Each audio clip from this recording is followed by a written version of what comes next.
What's up? It's Tiffany. Before we get started on this week's episode, please be sure to send us your requests at booshakalakapodcast@gmail.com. You can find us on Twitter X, booshakalakapod. You can also find us on Spotify, Apple Podcasts, and Instagram at booshakalakapodcast. Hello, everybody. Welcome back to the Booshakalaka Shakaboo podcast. I am your host, Tiffany, joined by my co-host, Pierre. Over here. I'm trying to do. So don't have a monologue this episode, but I want to start this episode different. What new shows are you watching? I have just started watching Grotesquerie. Okay. How do you like it so far? Two episodes in, and I have two theories. Okay.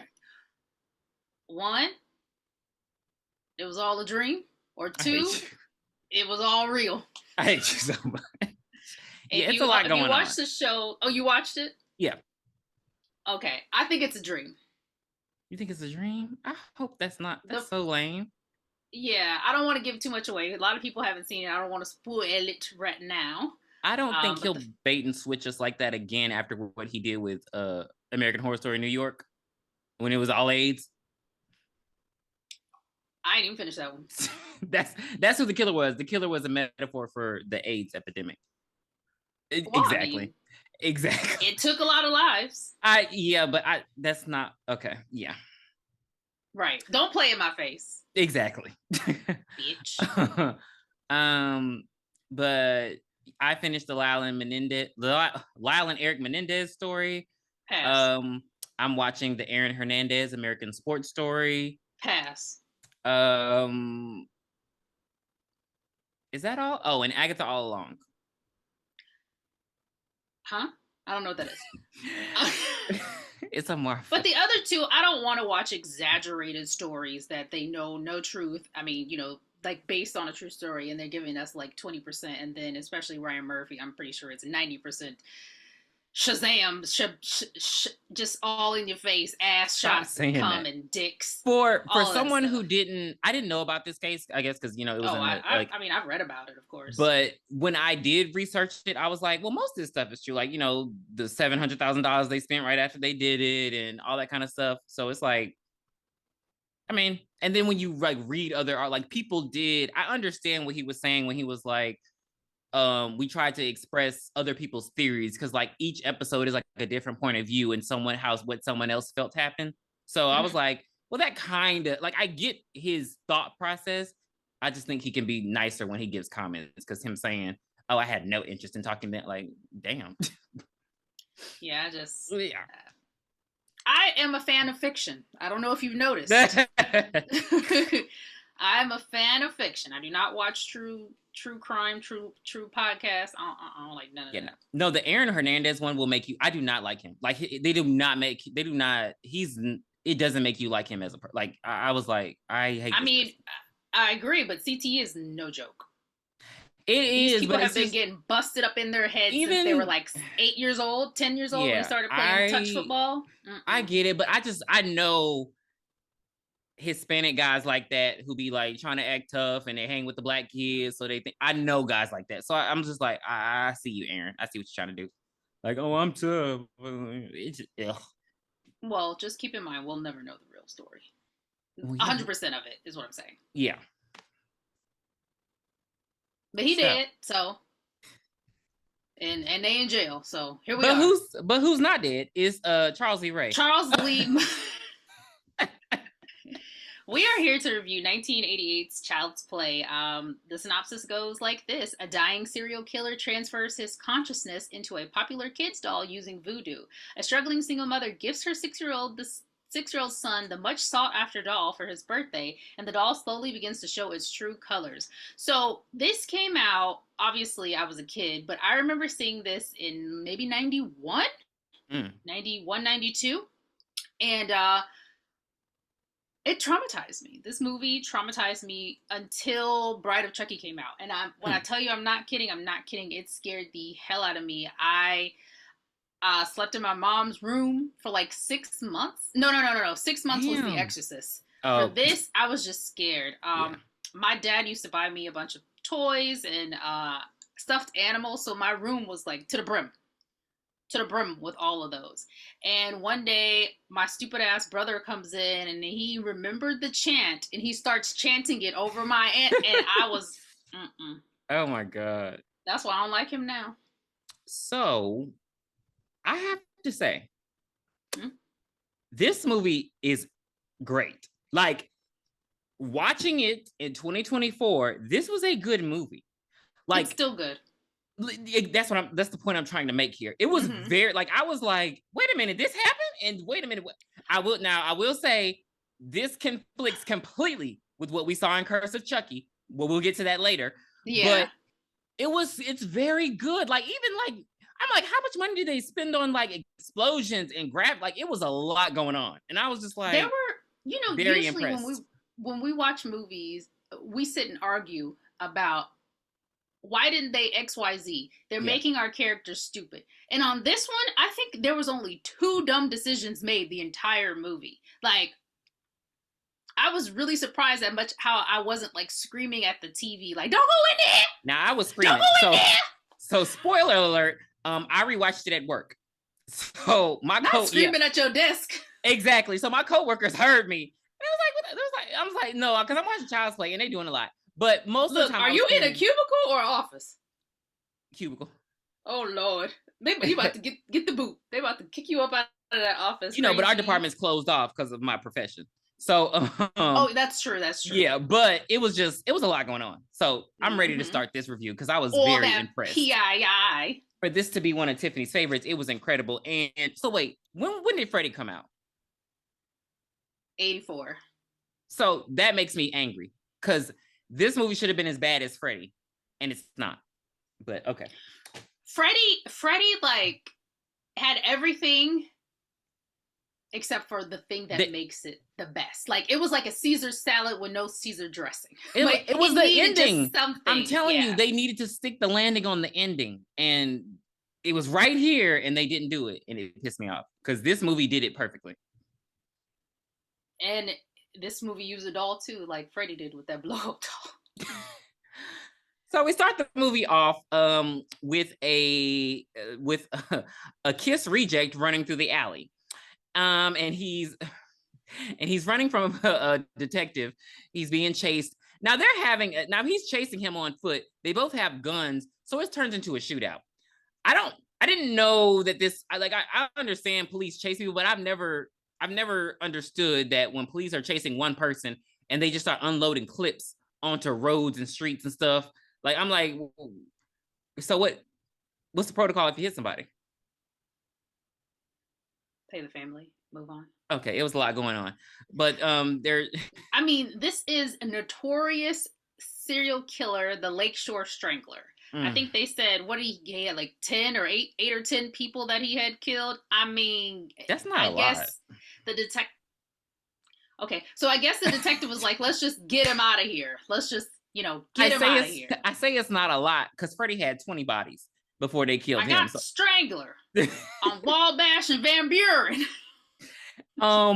Now this is where we get conflicting from Curse of Chucky, because remember, if you want to go back to the lore of Curse of Chucky to make it canon, he was running because he had held that lady in her attic and he was cutting her up and all that shit and stabbing her baby in the womb, and that's when he started running. He has literally an accomplice waiting for him in a van. So I'm like, what could he have been doing to where he would have somebody riding, like, had a getaway van? And that's what threw me, because we don't ever talk about Eddie again after this movie. And I'm like, Eddie they mentioned him in the TV show. Oh, they did. But my point is, in Curse of Chucky, they made it seem like he had this woman held captive for weeks and then he ran from that. But it's like, well, what would Eddie have been doing there? Yeah, it changed his character, like, into this obsessive. Because I like this Charles. Like, he was just all about the business. Ruthless. So they're shooting. And so Eddie hears the shots and he's like, oh, wait a minute. Now, mind you, Charles get popped right before he get to Eddie. So Eddie say, oh, hell no. Very much Tiffany. Eddie was a jerk. Eddie was the worst. He was more worser. Yes, I said more worser than the getaway driver in Dead Heist. Like he's one thing goes wrong, out of here, like out of there. But he still ends up getting arrested anyway. So that's I'm like, how did you get caught? Oh, well, the police. So the police. Yes. So I thought the police officer was gonna stop Charles Lee Ray, but it just went on after Eddie in the car, and I thought that Charles was said strange. Charles says, "A toy store." Boom! Let me get in here. He said, Eddie, don't leave me. Eddie, don't leave. Eddie, please don't leave me. God damn it. It's so funny seeing him as a human because it's like not much has changed when you became a doll, sir. Like he said, like his personality. I mean, is just, he just had more jokes. That's all. Yeah, because he wasn't dying or fleeing from the police the whole time. But he's still so I don't know. He's what do they call it? He's very man boyish. So he shoots out the store. He runs into it and he's just like stumbling around, and the detective goes in there and he's like bumbling. I understand this toy store is supposed to be big. Don't play with me. That store it is not like on the outside. In the inside, Tiffany. Maybe on the out, that is a corner store. It's like that toy store. What's that big toy store in New York City that they did Big and stuff in? Is it Dungeon Toy? I can't think of the name of it, but it has like two names to it, but it's like where they did Big, where they were like dancing on the piano keys on the ground. Like it was looking like that big. It's like they went into the store and had to go down a flight of stairs, and everything was down in the basement. Narnia.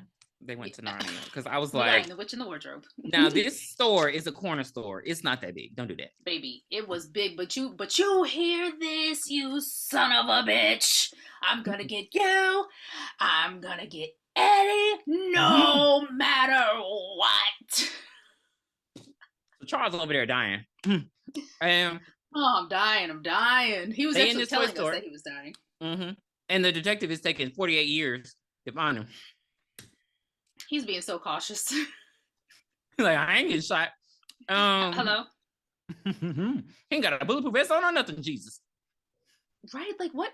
I never understood why detectives go in when they're close. Okay, like I understand if they come to the crime scene after everything is done and they're investigating and they have on the three-piece suit. But when they're ready to like capture the killer, why the hell they got that three-piece suit on? I'm about to be in SWAT gear. Mike Lowry don't. So oh, he wearing a little purple silk shirt. When he running, he be having that tank top on though. You notice that he always got an unbuttoned shirt with a tank top on. Get out my fucking face. And so Charles is like, I gotta find something. No, he says I gotta find somebody. He wants to find another person, not something. He should have put his soul into like a little car. Well, then he should have grabbed a drifter. I don't know what to tell him. But yeah, so he stumbles up into the good guy section of the store, which is clear because it's like they have a bunch of good guy dolls stacked inside in a fucking castle. And I'm just like, okay. Well, I mean, they're the hot topic, so it makes sense. So he opened up a box and he starts chanting. He on his deathbed. I've never heard this version of the chant before in my life. What? Monsieur du Chaillot. It was a lot going on. It was a lot. It was a lot going on. It was a longer version than we've ever seen before. Because he never can finish it. He actually finished this one, remember? But think about it. He finished it in Child's Play 2. Your favorite. He did, and guess what? It took a long time. Yeah. Look, you're not gonna stump me on this is my series, okay? Anyway, so he says his chant, baby, lightning, thunder, lightning, thunder. This toy store is so nice. They have an overhead view like it's a mall. So you can see the clouds. You can see the clouds and the thunder. Ooh. This also never happens. Well, I guess it kind of happened in Child's Play 2. But lightning strikes the store and completely blows it up. The detective gets blown out of the front windows of the store. I was like, it was a beautiful explosion. I was like, this is not in 1988. There's no way. But guess what? He gets up, he looks over, he sees Charles Lee's dead body, and he's like, whoo, Case closed. Like, no questions. Like, oh, lightning just struck the store. I did it. Hey, I did it. Mind you, you can hear him chanting in the damn store. But I guess he just doesn't know what he's saying. Maybe he thought he was praying or something. It's the only thing I could think of. That's the only thing that makes sense. Yeah, but that was an incredible effect. Like that. It was. It was a really good opening. It was a really good opening. You know, you were supposed to believe that Andy was the killer. Yeah. But the promotional material tells you otherwise. Look at the background of this. Look, yeah, I'm supposed to believe that the kid did it. So we see Andy, our protagonist, watching a good guy show. Is he a protagonist?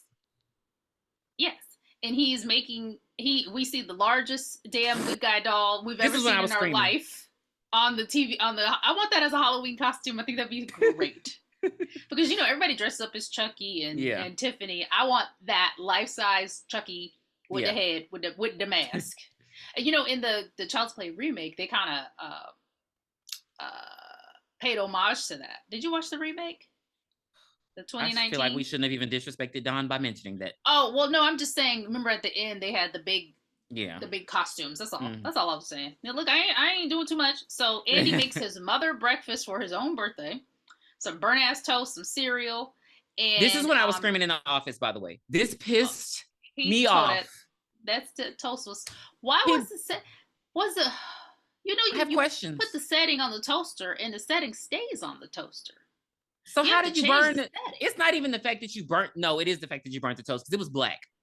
It's the fact that you put that big ass hunk of butter on the toast like that was supposed to do something. Add some damn flavor. Look, your mom ain't got no money. Why are you wasting this? Why are you wasting this money? Spread the butter. And then I thought it was ice cream when I was younger. He got like orange juice and got this good guy cereal. He's spilling it all over. Y'all, she got wood panel and he's spilling it all over the wood. That is one thing I hate about movies and TV shows. They'll have a bowl of cereal with milk and a fucking glass of orange juice. Who does that? I don't need anything else to drink if I'm eating cereal with milk. Remember when they used to, I don't watch commercials anymore, but remember when they used to do breakfast commercials, they would have that orange juice in there talking about a balanced breakfast. That's what I'm saying. What is this? That's disgusting. Ew. Like, and he's spilling it everywhere. Yes, he looks over and he sees a box that is about the same dimensions. He's 6. How does he know dimensions? Same dimensions as the good guy doll box. And I'm like, yeah, his mom was definitely gaslighting the shit out of him. That pissed me off, though. That wasn't cool. Yeah, because baby, what was in that box? Clothes. She's talking about, yeah. And then the clothes don't even fit. She's talking about, we got to take them in.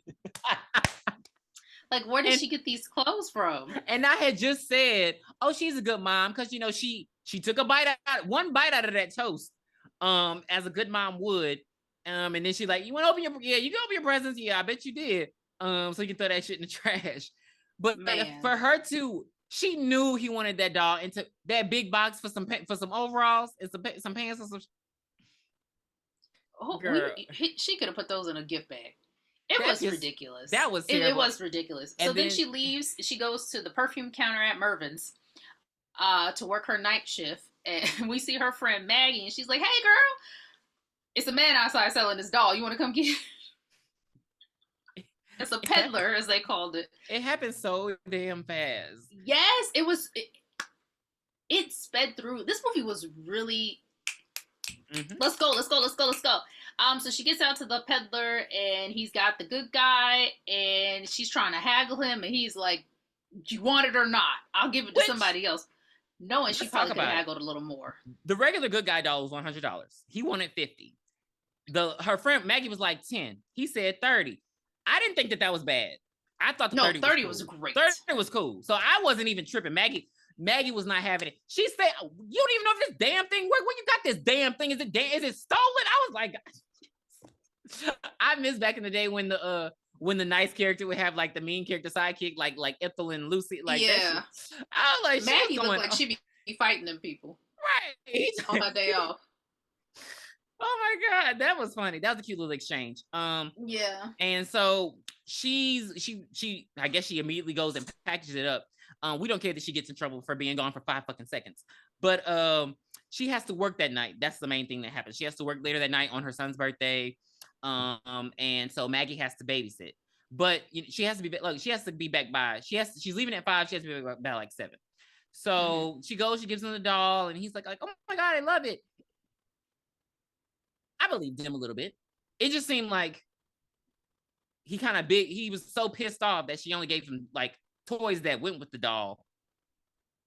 And then he got the doll, and it was just like, I don't know. He just didn't seem that happy. But she go back to work, Maggie babysitting, and he over there clinking and clanking and clinking.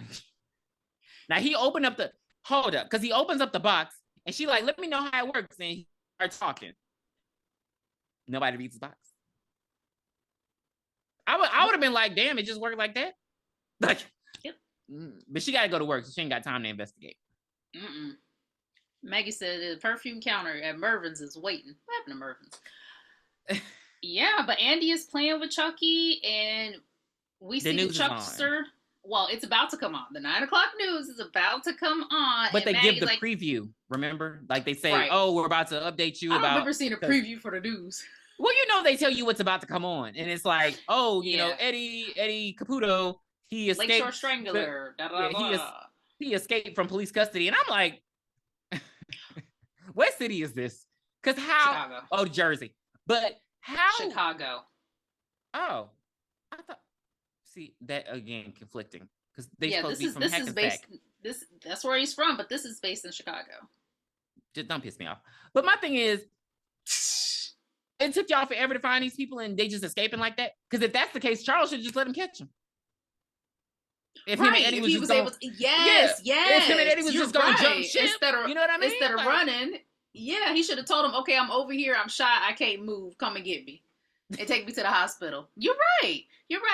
But Maggie tells Andy it's time to go night-night. Andy in there brushing his teeth. She cuts the TV off and goes back to cleaning up the kitchen, and then we get a jump scare when the TV pop back on. And that's when we hear about Eddie escaping police custody. And Maggie's like, Andy, how dare you? How dare you? And we see Andy is a bitch. She's a real bitch, and she got what she deserved. Andy was in there brushing his teeth. He's like, Maggie, I didn't do this. She was like, why did you put the doll in front of the TV? He's like, Maggie, look, I think it would have been so much funnier if he was taking a poop. And he would have been like, I'm pooping. Like, I didn't get up to turn the TV on. Why would I do that? But he wanted to watch the news, blah blah blah. So Eddie Caputo basically escaped from his bus transfer. So he was getting transferred to wherever. How incompetent are these damn police? I don't know. It's 1988 Chicago. So Maggie thinks, so I said that.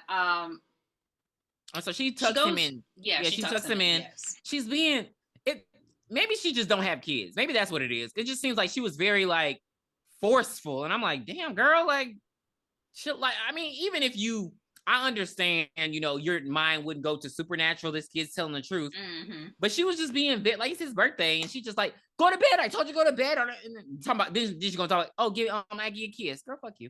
But she like, tucks him in. You don't have no bedtime on your birthday, right? But I mean, he got school the next day. So, so she tucks him in, and then she go in the kitchen and start eating up my food in my house that I guess she's allowed to eat. I want some hog maw.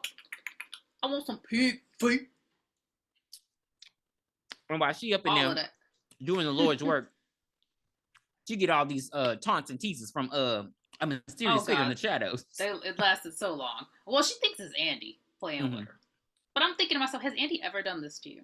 That's what I just kept saying to myself. Has Andy ever done this? No? Okay, well then I think you should believe him. You say this with the friends and the friends playing the prank. Like, is this a prank? Tiffany, are you back there? Right, this is a 6-year-old baby, and he's the sweetest pie. And you fucking played with him and got him clothes instead of a doll. Man, I don't know. But he playing with Karen. She hears something. She looks behind a plant. She sees nothing. She turns around and she just has a look of shock. And then we see this hammer bust on the head, and she just flies out the window. No, I don't know how. She unalived herself. Watching that again, there's no fucking way. She flew. She did. Tiffany. Maybe he hit her. Maybe he hit her with the hammer and then pushed her. No, he was on the middle of the aisle of the kitchen. He hit her with the hammer and she stumbled, but then she just kept going and going. Like the window is behind the table. So that's why she you had don't wear to heels push in the the house. table. That's why you don't wear heels in the house. Why was she wearing her house? Why was she wearing her outside shoes and carrying house like that? Question number 8. Like, there is no way she fell out this window like that. But even her falling out the window was magnificent. Like, it was this big long and then she slammed. Like, I was like, damn. Like, it was whoever so car gruesome. that is, he is pissed. I know he came out like, man, it was probably the old people that we see later in the show. I hate you. It don't look like Malcolm Brown car, but it just it was gruesome. Like, for the first death, well, shit, the second death, it was very gruesome, and I was just very pleased. I was like, this movie is really knocking me out. Was this your first time seeing this? No, I just hadn't seen it in a long time. Oh, and I'm just like, okay, so you didn't rewatch this one that much. I get it. No, so it's just like with the original Nightmare on Elm Street, like, you remember certain parts, but watching it over, I'm like, damn, this is a good movie. Very true, very true. But Maggie is dead. And Karen gets home. She sees a bunch of police cars. Is that her name? Yeah, her name's Karen. And she runs through the worthless police officers that I've ever seen in my life. One is actually sitting on her couch with his feet up on her coffee table reading the newspaper. And then they just let her in. Nobody says, "Hey, ma'am, who are you? Can I see your ID?" Like she does the nurse on Grotesquerie. Think about it. It was all a dream. Now I will say this: when she first pulled up, she was like, "I live here," so maybe that's why they let her in the building. But they let her in the apartment. There wasn't even tape. Now this is where they start to lose me, because after she comes in and she run all through this big ass apartment that she has on a mall salary. The dad is dead, so I'm pretty sure whatever money life insurance, they probably paid for it. So she probably owns that. Okay, it was a huge apartment. I just noticed she was just like Andy for a while, and I'm like, Andy don't hear her. Right. So she finally make it to Andy's room after she walked past 100 police officers who don't help her, and he talked to the cop, and she's like, oh, what happened? So she didn't even know that Maggie's dead. So the detective is like, come with me, ma'am. And he's like, yo, Maggie's dead. She fell out the window. Okay. Let me just interject real quick. So Detective Norris just solved one of the biggest cases in Chicago, killed the Lakeshore Strangler, and they arrested Eddie Caputo, and he still had to work another case the next night. I'm going on vacation. I thought that's what don't they do that? I feel like they take leave.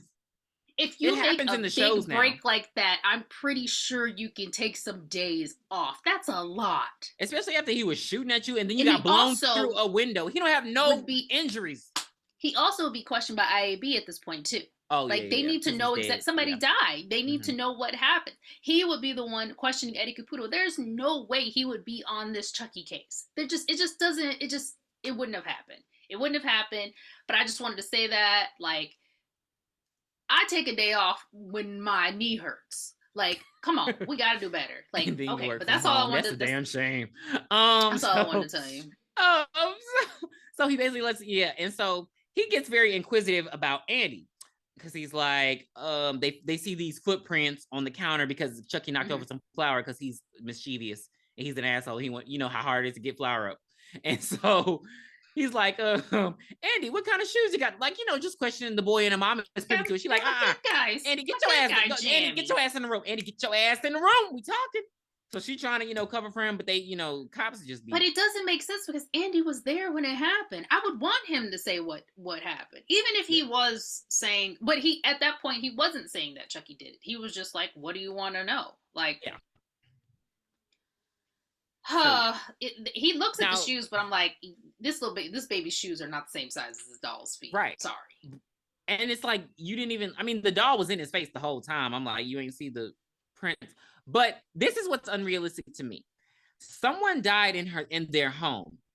No yellow tape. No, this is the crime scene. We'll have you stay at a hotel. They literally sleep in that same apartment that night. That's unrealistic to me.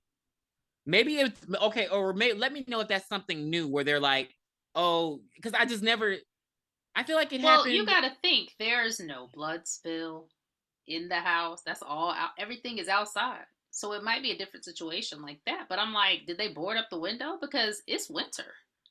Hello. So It's no, did they cold. board She up did the not. window? Because when they went over there, I feel like they. Because I'm just like that's. I don't know. I don't think we But revisit even the window. not even protocol. If your best friend died in your apartment, I just feel like you would want to stay there that night, at the Yeah, very no, I least. wouldn't. I wouldn't want to stay there. At the And then, even for the sake of your yeah, little child, like yeah, that like also like goes back to the story. If you have a young child and your husband dies, and like say you're living in a city that you're not from, I would leave. I would definitely sell that apartment and get up out of there. You know, you need a support system. well, But she had anywho, Maggie. they done kicked. She had They Maggie. kicked it. No, she don't. They kicked Andy back to his room, and he's sitting on his bed, and he looks over at Chucky on the rocking chair, and he sees Chucky's feet are covered in flour, and he goes up, and he's like, "Detective Mom, I know who did it. It was Chucky." You know, you take a hit to catch a little breath, and he was so out of breath, and they were like, the mom's like, "Andy, get out of here." The Detective Norris was like, "Nah, could that's a dog. Get out of here. Like, I'm not gonna deal with it." And Karen kicks his ass out before he just kicks them out. Like, like I don't even know if slams they were the done with door their on. investigation. Yeah, I I'm don't even know if like. they were done. But he tells Well, her that remember he he told him hates to get loose out ends. earlier. Remember he told him to get out Oh, earlier. well, he told her Well, the that he hates police. loose ends. And he also, we see that he has the hammer. And he gives it to his detective buddy. I think his name was Jack. He gives it to Jack, and he tells him, we need to do, I guess, fingerprints, because I don't know if Mm-hmm. DNA was out at that point. I am not sure. Yeah. But He's like possible we go murder back weapon into though. the right. So Karen is over by Andy's door, and she hears him talking, and she puts her ear up to the door, and Andy's saying things, but there's nobody responding to him. So she goes in. She's like, "Who are you talking to?" This scene was kind of eerie.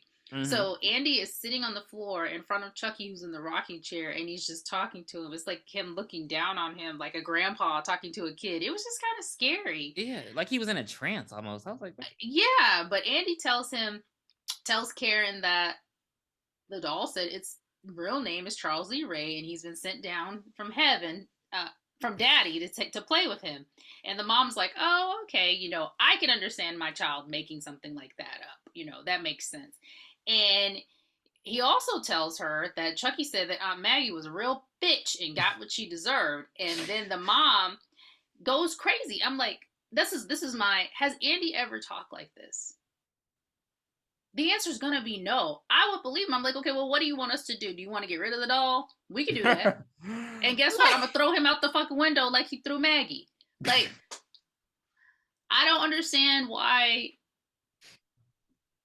If it's something as minuscule as that, like, your child says, "There's something in my closet." Guess what? I'm gonna go check their closet. Mm-hmm. I'm going to secure them, because people wouldn't have done it for me. So I'm going to do it if I ever have any children. There's something under the bed. I'm going to look under, we're going to look under the bed together. And we'll be like, "Oh, see, there's nothing there." And then if we want to get real down and dirty, we're just going to take the fucking bed apart, and we're going to put the mattress on the floor. Because guess what? There ain't nothing under the bed now. There's things you can do to, ensure your kids that they're safe, even if it's just in their mind. But like I said, this baby has never said anything like that before. He's probably never even heard that word. But I don't know. He For said some it like reason, a G though. she's like, "Okay, I guess he turned 6. I guess it's time for him to join a gang or something." Like, I didn't know what was going on. Or maybe I guess she thought he heard it at school, which is where he does not go to the next day. Andy is so gangster for this shit. How did this happen? And nobody Baby. said anything. Well, so that makes me wonder, and I have a controversial question. Mm-hmm. Do white people have community? I just feel like if this was a little Negro child and he was walking by himself in a big city, somebody would say something. Somebody would call somebody. Like, it just... No, I think the opposite. Really? In the 80s? I feel like that was the time when your neighbor could whip you. I'm talking about black people.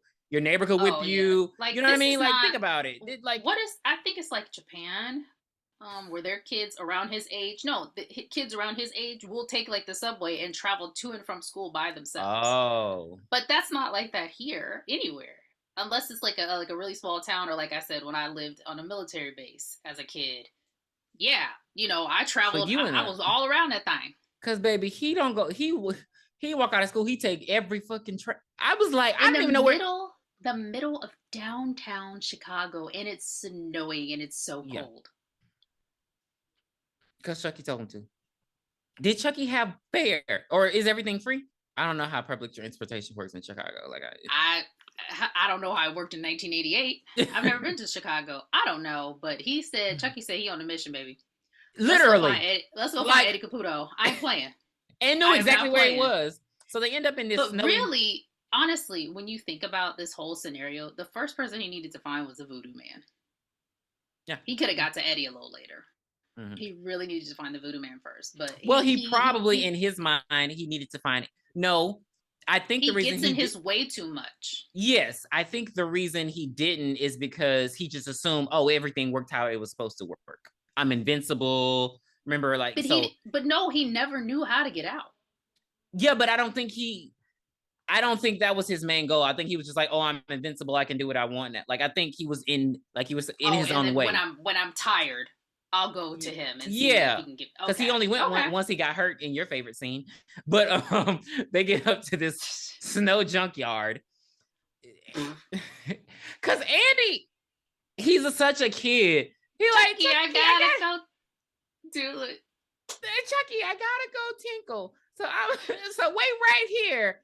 And he just, I'll be right there, Chuck, just pissing. And I'm just like, and he put Chucky in that rocking chair, and then you heard I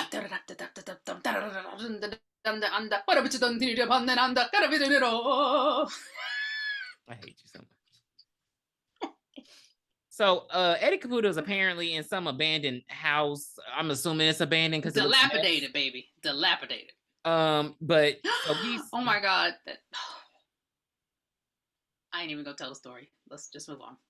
He finds Eddie there, so he started doing the same thing he did with Maggie, taunting, teasing, creepy footsteps. So Eddie, being the rational man that he is, do it again.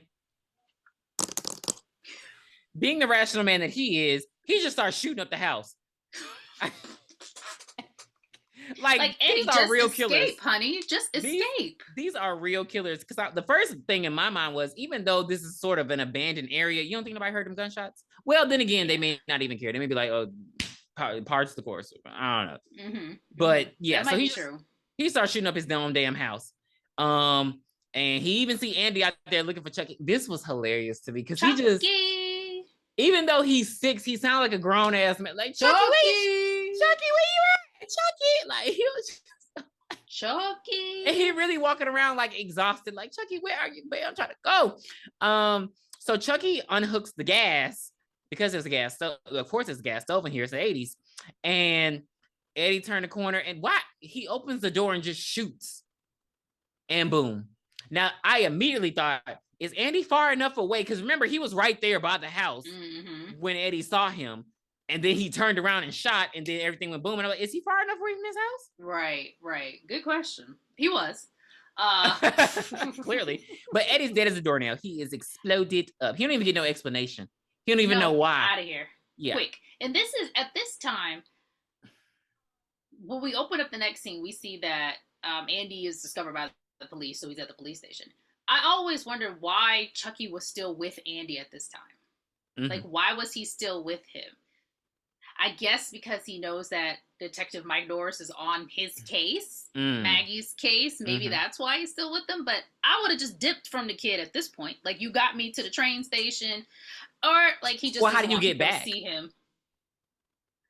I guess maybe that. Okay, I got something to talk about a little later. Well, no, you're right, because I feel like in other. Well, I mean, yeah, he did this later on. He did everything by himself later on. He just dropped. Right, that's what I'm saying. It became Toy Story.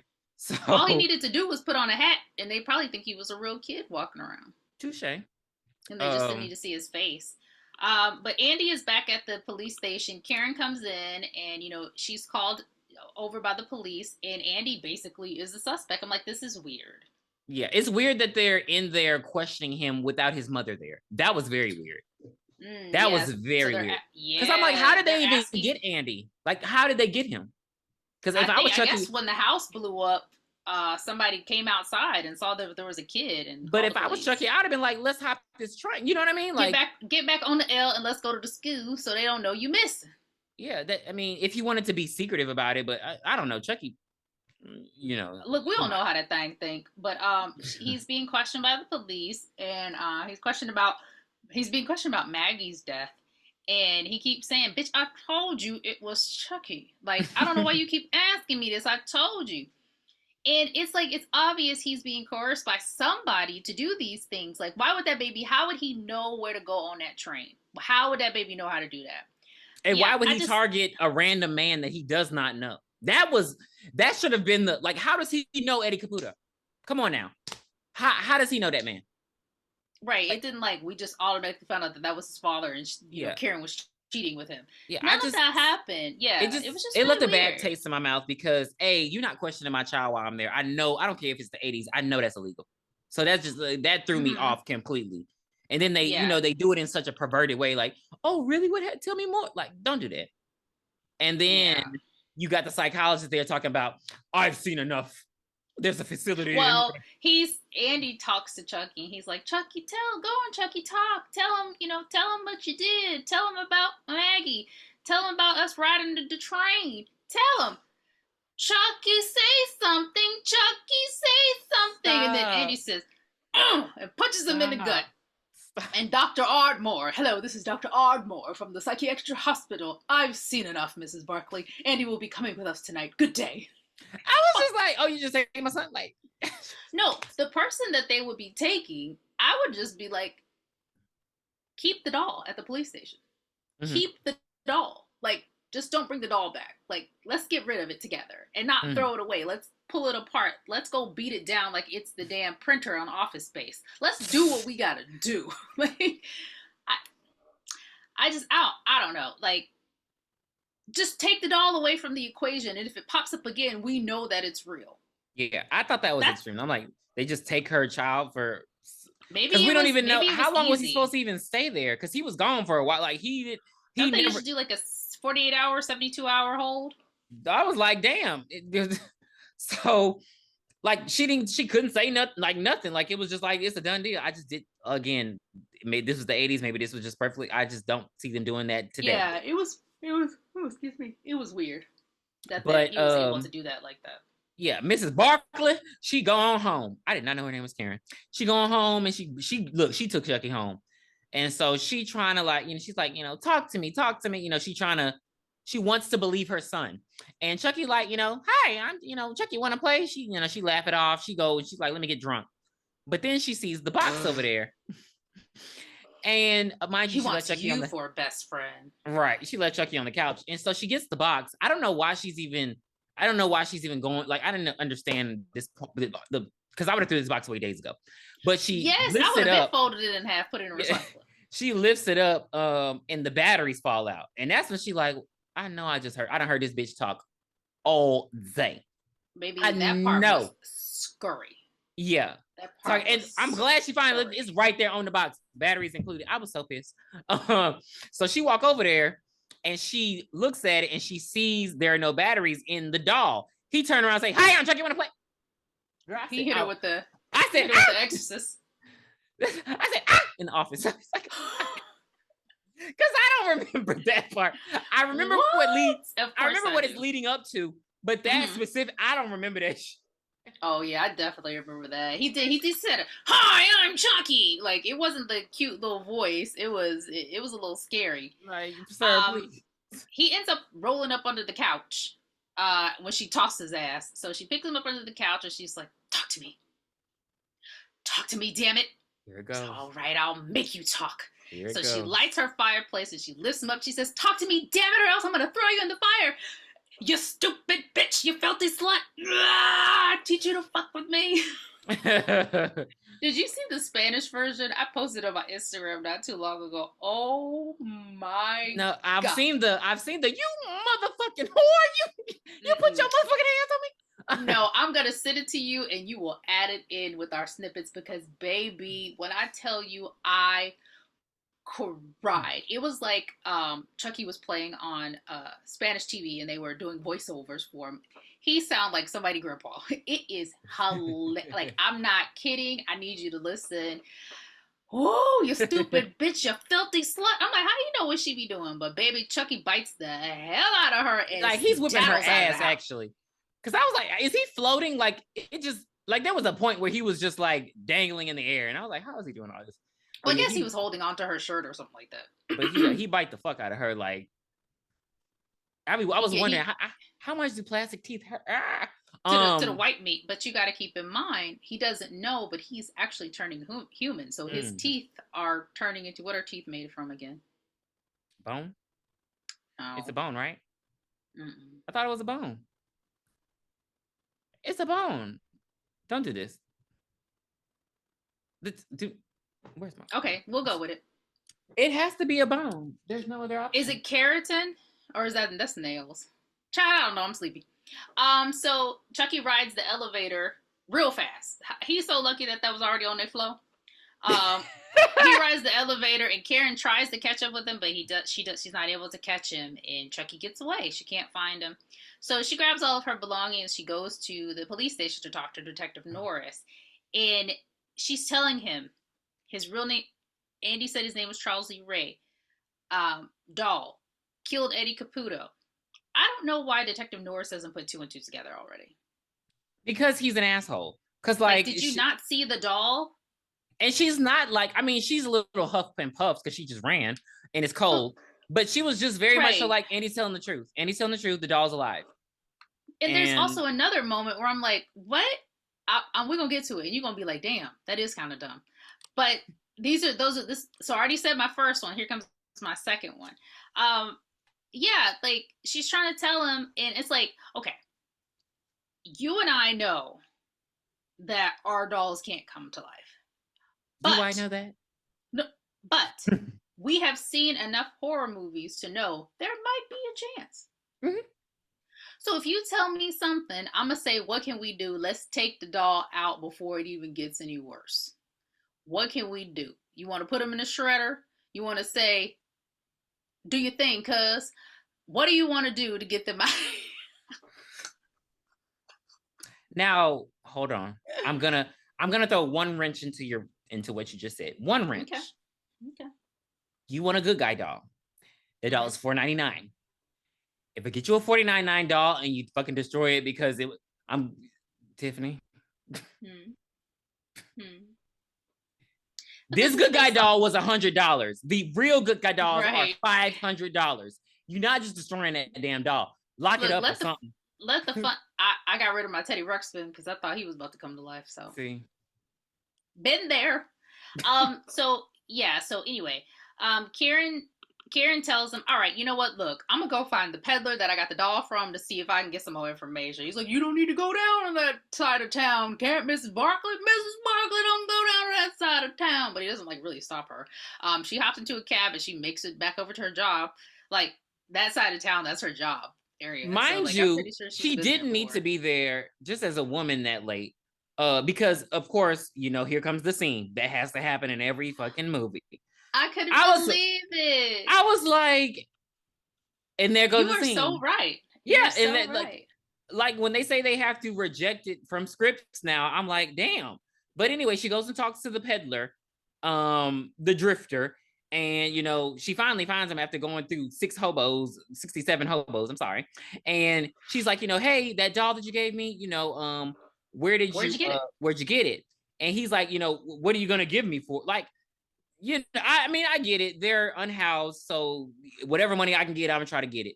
So she only got a couple dollars. He like, that ain't enough. And she's like, that's all I got. And here you go. Oh, that ain't all you got. And spoiler warning, trigger warning, almost rape scene.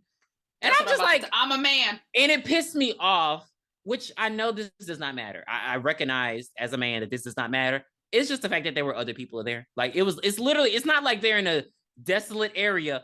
There are like unhoused people everywhere. Like it's packed and they just about to stand. They're They're standing like 2 feet away from them and they're about to watch this man just rape this woman.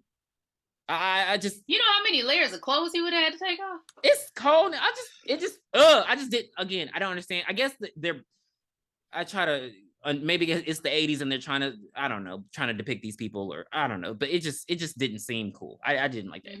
But the detective shows up at the nick of time and he kicks him in the nuts and we get that gratification, like, yay, he saved her. I really wish she would have done it, because bitch, don't piss me off. Right. He should have held him in a full Nelson and said, kick him in a ding ding. Right. Or she, held him and then she just did it just because. So yeah. Kick him in a ding ding. So Stop he's a cool detective because he shoot and everybody scatter and he like, all right, you gonna tell me or I'm gonna kill your ass. I'm like, oh, so that's why your ass need to be under investigation right now, because you just be popping people. And he's just like, he got it from a burned down toy store, and so the detective is shocked because he's like, oh, not that toy store. Ballpark Franks. Ballpark Franks. They Ball Bash and Van Buren. I messed it up. I'm so crazy. I went and looked up at that to see where that was in Chicago. I hate you. Was it a real street? Yeah. Oh. Yeah, it was real. Yeah. Wabash and Van Buren. Sherman Oaks, Illinois is not real. So Sherman Oaks, California is. I want you to burn. So so the detective, he got all freaked out and she like, wait a minute, what did he say about that triggered you? And he's like, oh, well, that's where I killed Charles. This part pisses me off because she just told you this man's name and all this stuff and it don't click in your head. That's where I killed this man. And that's where they found it's like he just was trying to be obstinate. I'm like, if 1 + 1 is 2. Because I mean, it's like, how many coincidences? And then that doll happens to be with the kid who goes and Caputo. Like, it just, it just didn't. It was too many. It was like right in his face. And I'm like, you're a detective. You're a detective. He's the person that we hate the most. He's the person that pisses us off the most in the movie. He does a couple of times. But yeah, like the Lakeshore Strangler, he's out of here. And then Mike takes Karen home and okay. So I started to write in my notes. So Mike takes Karen home and my mind jumped ahead to Chucky being in the car. Mm-hmm. So I was thinking to myself, did Chucky run out of the apartment and just go hide in a bush till they got back so he could jump in the car while they were arguing? Or did he go to the police station? Maybe he went to... What do we think? The reason I say the police station is because he only had one more person to kill. If we're just following his path of revenge, what did he say in the store? I'm coming to kill you and Eddie. That's the only two people he said he had any issues with. Maggie just pissed him off. Right. Collateral damage.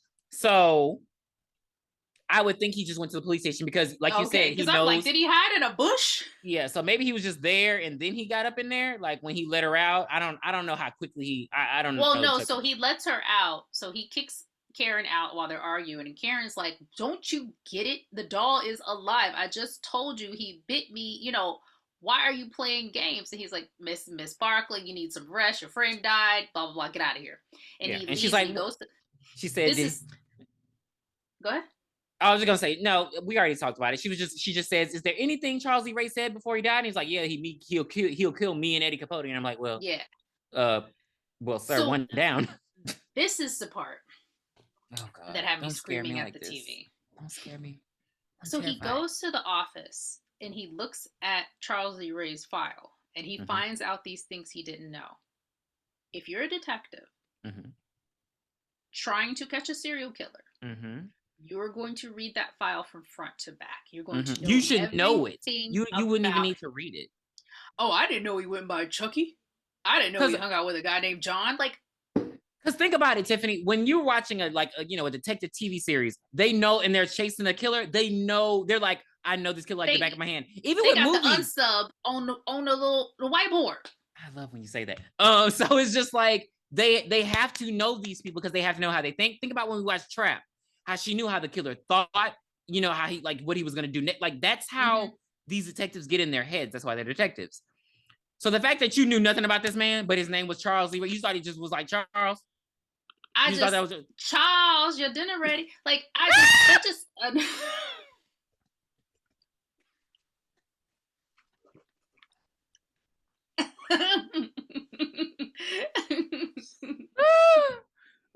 That just annoyed. That was one of the things that annoyed me about him the most. Like, come on, this part is unbelievable. That's So not, yeah. I didn't. That was yeah. So that was ridiculous. So he leaves the police station with the file, and he's driving, and he's getting ready to smoke and joke in his car, and baby, some jumper cables come over his neck and pull him. Good night, asshole. That was hilarious. Chucky was so funny in this movie. But my thing is, so as I'm watching this, mind you, I'm at work. And I'm just like, wait a minute. This car chase is going on a little too long for me. Because I'm just hearing like wreckage and rampage. And I'm like, he didn't think to just stop the car and jump out? Well, he tried to stop. Chucky he stabbed him in the foot and then pushed to go. He pushed the gas pedal. Maybe that's what I missed. Because I was like, why didn't you just stop the car? car? Yeah. So I saw him stabbing. Now, he was stabbing. Now, that was some bullshit. He was stabbing through the seat. He was leaning up. But the distance between the chair and that knife is so short. And that kitchen knife was so big. I was like, there's that. Now that is scary because it's like, what do you do? He was lifting it. I was like, this shit's hilarious. The best thing, I mean, jump out the window? Like, what can I don't you know. do? Like, I don't know what you do in that situation, but we see what he does do, which is correct his damn car. Baby, that car tumble, fumble, and grumble. Again, this detective's gonna be having no scratches on him. And I'm like, good night, asshole. How did you notice that? Like, he done been into 2 major accidents and not a single scratch is on this man. I'm like, did you notice that his stunt double that was driving the car looked like Earl from the Goodbye Earl video by the Dixie Chicks? The wig was so bad. The wig was so bad. It was so bad. Anyway, like you said, he crashes the car, he flips over, and the detective is okay, got a little bump on the noggin. And he manages to get out very quickly. In other movies, people don't be getting out the cars. He never gets out the car. No, so I'm talking about, he's like, at the bottom. Like, he's not in his seatbelt. Most of the time they get stuck in their seatbelts. Hell, I don't think it was ever tied. I mean, I don't think it was ever fastened. So Chucky starts taunting him again. He's like, hey, am I gay? That was hilarious, too. like he keeps speaking around the door. Calling him Mikey. Like they were friends. Like, that's what I'm saying. He couldn't have been somebody that chased after this serial killer because they're making it seem like they had a run-in a couple of times before and like he just slipped through his fingers. Like he just got away from him. But whatever. So Chucky's taunting him and then he's like, you can't hurt me. No matter what, you can't hurt me. And Norris is shooting. And instead of a sneak attack, he does what he always does, which is coming straight forward with the and guess what? He gets shot. Pow!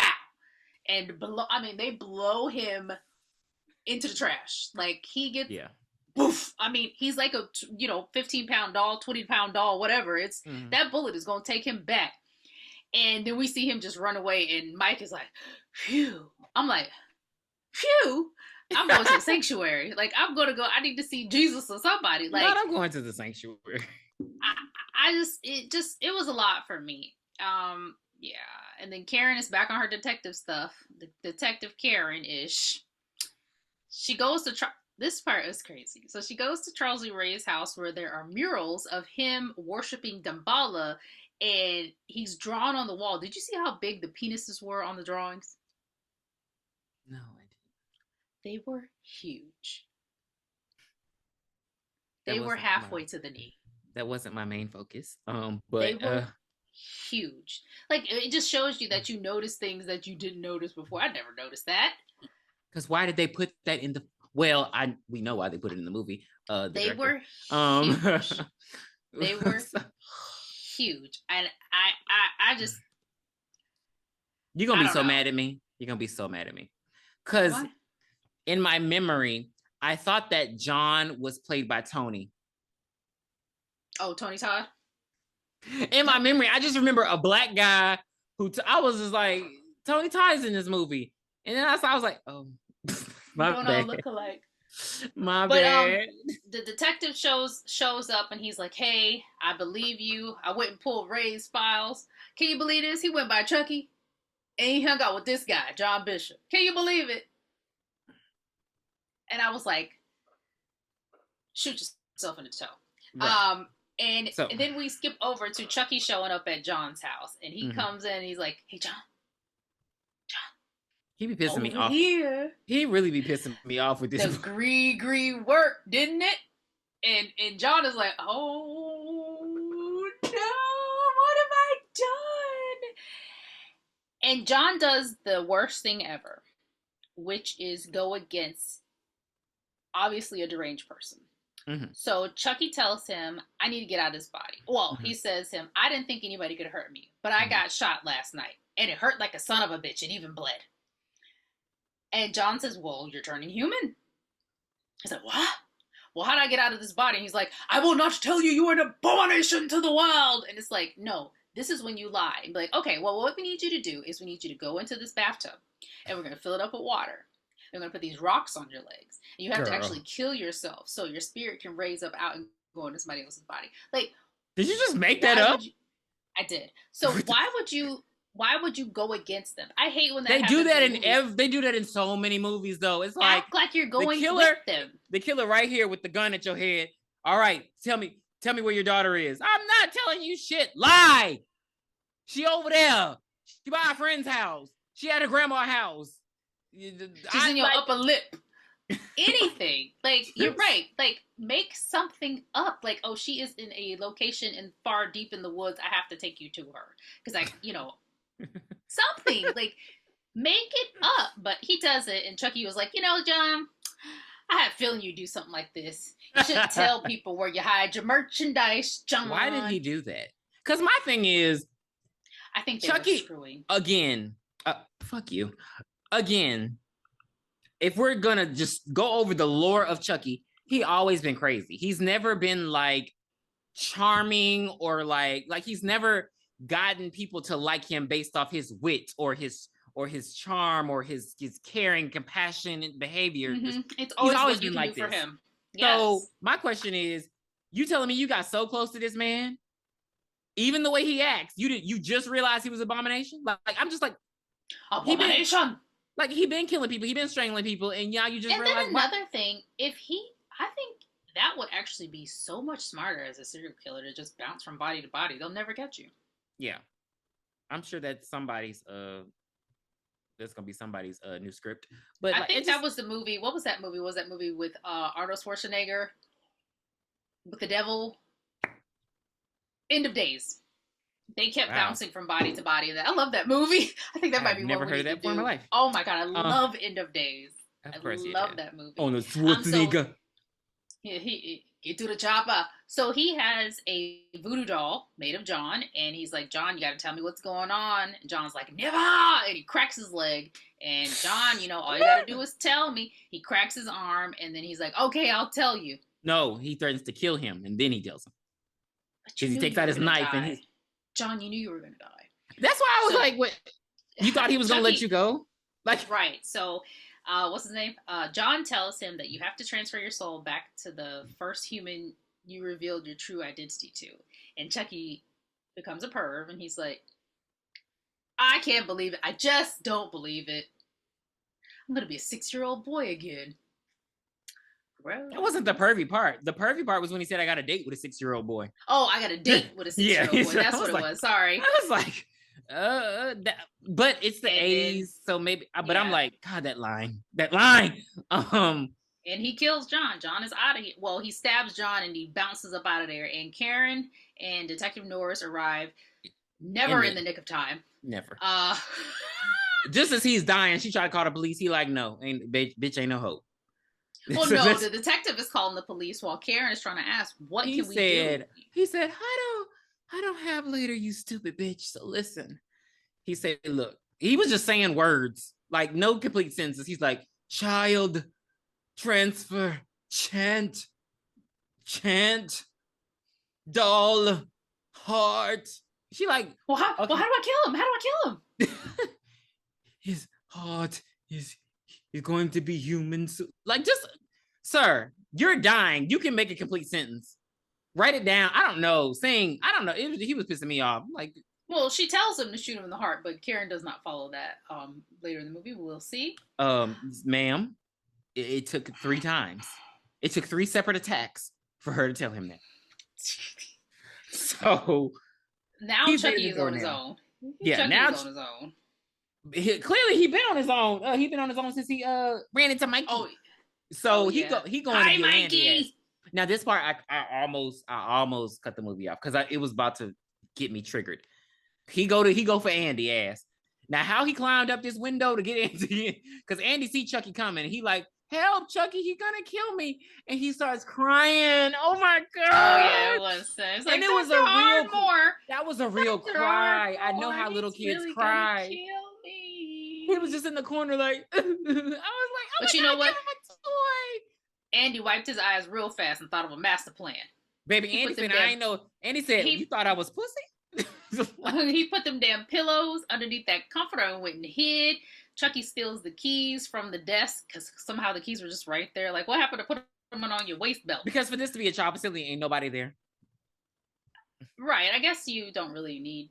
I guess they feel like they could overpower the kids or whatever. Blah blah blah blah blah. So he goes into the room and he looks for Andy in the bed. Pow pow! Andy ain't there. And then Andy runs out of the room. I wish that baby would have locked it. I wish he would have closed the door behind him. I said that in the office. I was like, Andy, lock the door.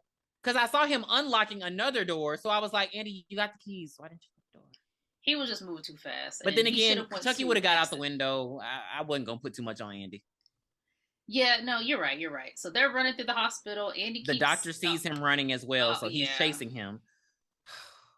He's telling him, Dr. Ardmore, please. He's here. He's here. Dr. Ardmore. Yeah, because Chucky tackled his ass. I don't know how the fuck Chucky caught up with him. But Chucky tackled his ass. And so Andy grabbed a scalpel because he like, well, I'm about to get to business too, bitch. But of course the doctor come and he trying to sedate him. He about to give him his ass a shot. Chucky come and sedate his ass in the leg and then throw up on an electrocution machine. Which, why do you have this machine? He had time to take that off his head. Because his arms were his. It was his legs. There was nothing wrong with his arms. I know. He had time to take that off. He laid there and let that man electrocute. Helmet.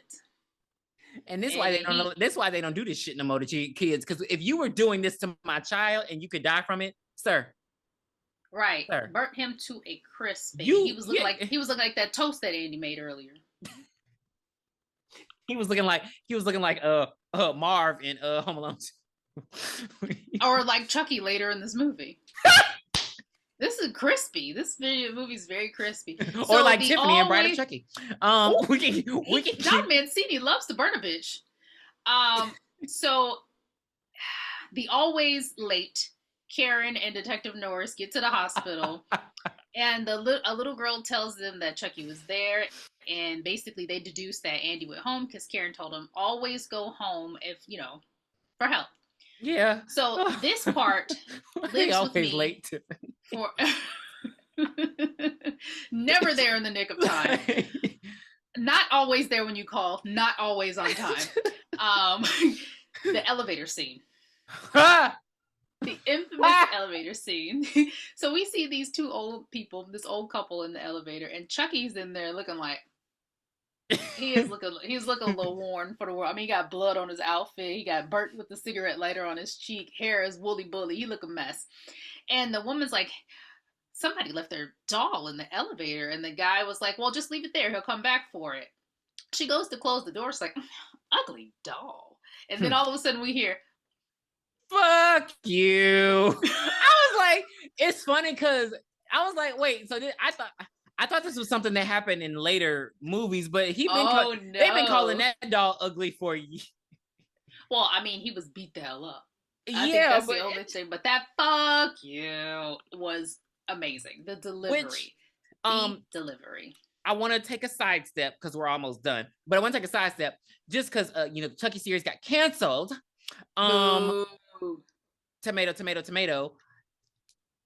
Did you look at his hair in this movie? Because remember how when the Chucky series had first came out and everybody was like, oh, Chucky is laid. And I was like, hey, didn't his hair always look like that? I think his hair was a little thicker. He looked like he got a little mane and tail.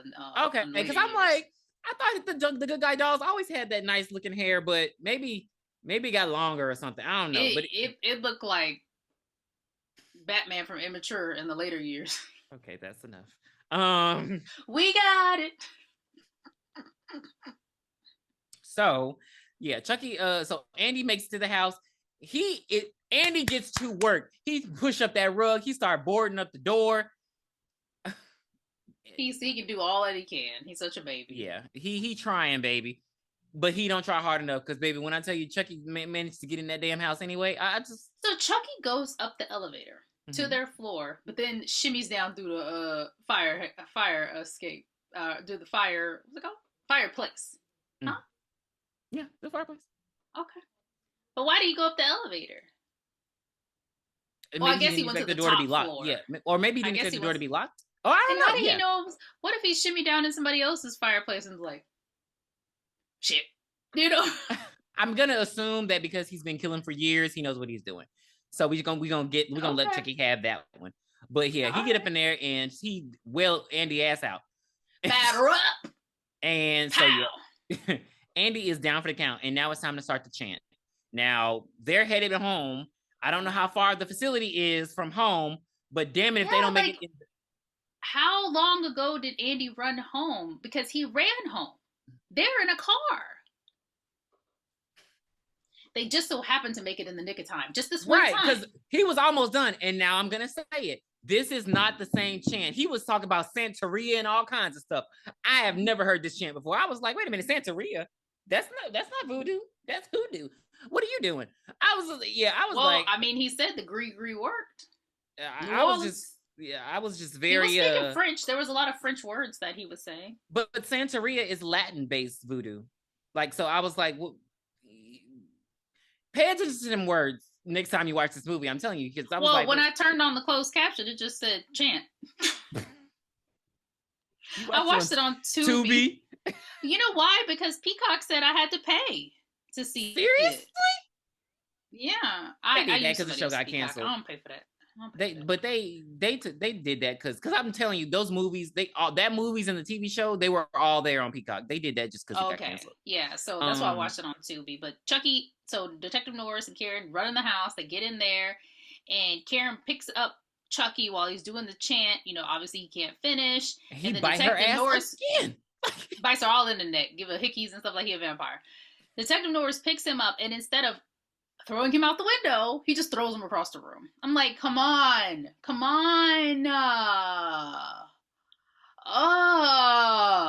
But anywho, Chucky runs up, stabs him in the leg because he just threw him across the room. Mm-hmm. And Mike is down for the count, and he ends up giving Karen his gun. It's like, here, you gotta do what you gotta do because I'm out the picture now. I got stabbed in the leg one time, even though I've been in a car wreck and an explosion, and I was fine with those two. But you stabbed me in the leg, I'm out of here. See what I said? Now you and Jay owe me an apology.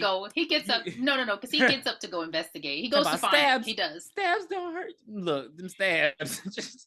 He gets up to go find him. Hush. But Chucky doesn't want you, Detective Mike Norris. He wants Andy. So Karen and Andy are basically being attacked by him, and they're able to get the upper hand by, pushing him into the fireplace. Mm-hmm. And Andy gets his iconic line of the movie. Chucky tries to turn off the scare, and he's like, Andy, we're friends to the end. And Andy this is him, the end, friend. He waited his whole life for that line. No emotion or anything, and they light Chucky on fire. But didn't John tell you to you got to get him in a That's the first time they disobeyed. He say nothing about lighting them on fire. But Chucky rolls out. He's like, rah, rah, rah, rah. Again, great effects. Ruined me when I was a kid. He is burnt to a crisp. So he's just laying there. They're like, oh God, Chucky's dead. They go in there.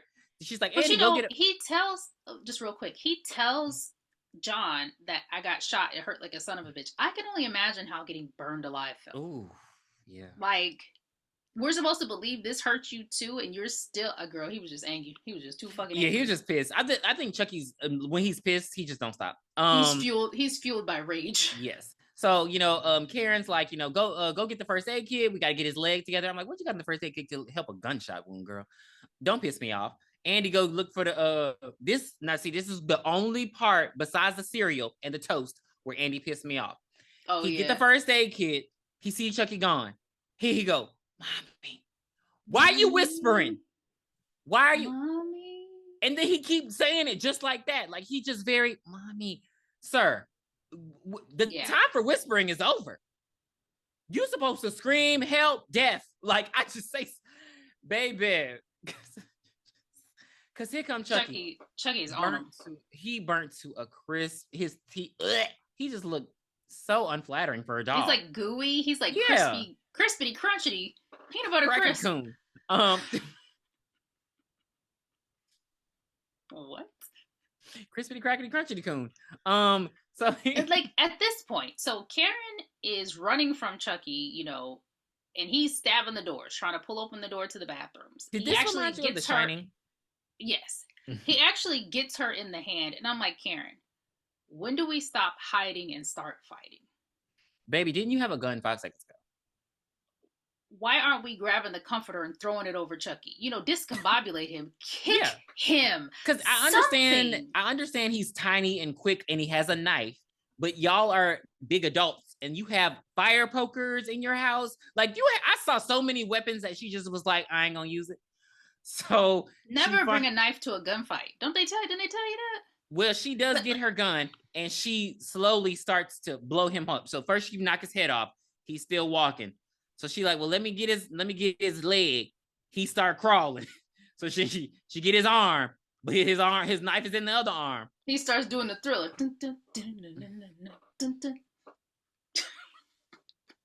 We're gonna get trademarked for that one. So what? So it's time to stomp him out. Well, by the time she tried to go shoot him again, and here comes Jack. That's what you said his name was. I didn't write down his name because fuck him. No. She shot him twice in the back. Then she goes back in there to go help Detective Mike. But no, remember Jack came up. She shoots him twice in the back, and then Jack pops in. Yeah, he's like, "Oh, don't shoot me!" And so he like, "What's going on? What's going on?" So they go up in there. The detective confirms everything. He's like, "What happened to you?" He's like, "Look, the doll's alive. Don't touch it. You know, call help. Call help. Call help."